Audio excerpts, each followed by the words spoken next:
பிறப்பு 970 worms, Germany. இறப்பு March 16, 1021 Cologne, Germany. இவர் அரசர் ஹியூகோவின் மகன். அரசர் 3ஆம் ஓட்டோ அவர்களால் 994 இவரின் 24ஆம் வயதில் இத்தாலி நாட்டில் பேராலய கவுன்சிலராக தேர்ந்தெடுக்கப்பட்டார். பின்னர் அப்பொறுப்பை ஜெர்மனி நாட்டிலும் ஏற்றார். இவர் அரசர் ஓட்டோவின் நெருங்கிய நண்பரானார். பின்னர் இவர் 995 குருப்பட்டம் பெற்றார். பிறகு 999ஆம் ஆண்டு கொலோன் நகரின் பேராயராக தேர்ந்தெடுக்கப்பட்டார்.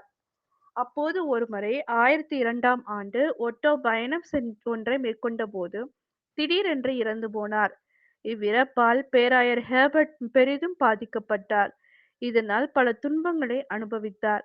பல்வேறுபட்ட பிரச்சனைகளை சந்தித்தார்.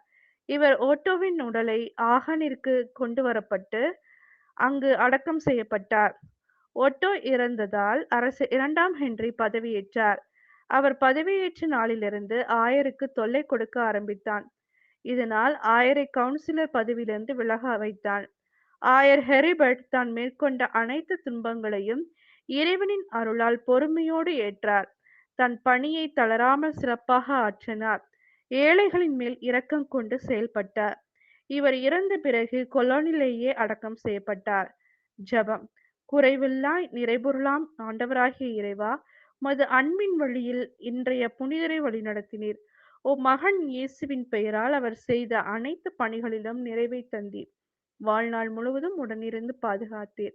அவரின் வழியாக ஓம்ஸ் நகரில் வாழும் மக்களையும் கொலோன் நகரில் உள்ள மக்களையும் ஆசீர்வதித்து வழி நடத்திட வேண்டுமென்று இறைவா உம்மை மன்றாடுகின்றோம். ஆமென்.